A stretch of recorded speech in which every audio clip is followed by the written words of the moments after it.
Hi అండి. అందరూ ఎలా ఉన్నారు? బాగున్నారా? ఈరోజు మార్నింగ్ బ్రేక్‌ఫాస్ట్‌కి నేను సర్వపిండి చేశాను. ఎలా చేశానో చూద్దాం రండి. నేను ముందుగా ఒక బౌల్‌లో బియ్యపిండి తీసుకున్నానండి. దీంట్లోకి ముందుగా శనగపప్పు నానబెట్టి పెట్టాను. తర్వాత జీలకర్ర, కొంచెం సాల్ట్ అండ్ పచ్చిమిర్చి పేస్టు అండ్ ఆనియన్స్, పచ్చిమిర్చి కలిపి నేను పేస్ట్ చేశాను. అందులో కొంచెం సాల్ట్ యాడ్ చేశాను. తర్వాత కూడా కొంచెం సాల్ట్ యాడ్ చేశాను. కొంచెం సాల్ట్ యాడ్ చేస్తే తొందరగా పేస్ట్ అవుతుందని నా ఫీలింగ్ అంతే. ఇంకా ఈ రెసిపీ అయితే చాలా సింపుల్‌గా చేసుకోవచ్చు. దీన్ని పెద్దగా కష్టపడాల్సిన అవసరం ఏం లేదండి. సో, ఈజీగా ఒక 10 మినిట్స్‌లో అయిపోతుంది. మనం లో టు మీడియం ఫ్లేమ్ అడ్జస్ట్ చేసుకుంటే ఈజీగా అయిపోతుందండి ఈ రెసిపీ. లో టు మీడియం ఫ్లేమ్‌లో పెట్టుకొని కాల్చుకోవాలి. అప్పుడు టేస్ట్ బావుంటుంది.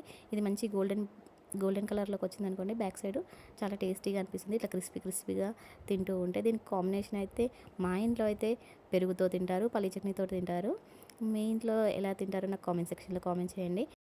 ఇలా ఒక కడాయికి మనం మంచిగా పల్చగా ఒత్తుకోవాలండి. ఇలా పల్చగా ఒత్తుకుంటే టేస్ట్ మంచిగా క్రిస్పీగా అవుతుంది. ఇట్లా లావుగా కాలుస్తే అంత టేస్ట్ అనిపియదు. గట్టిగా ఉంటుంది.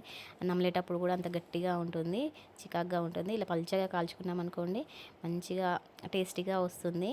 ఇంకా ఇలా చూసారు కదా! ఇలా మంచిగా ఒక 10 మినిట్స్‌లో నాకు ఇలా వచ్చేసింది. మంచిగా ఇట్లా పైకి తేలిపోతుందండి.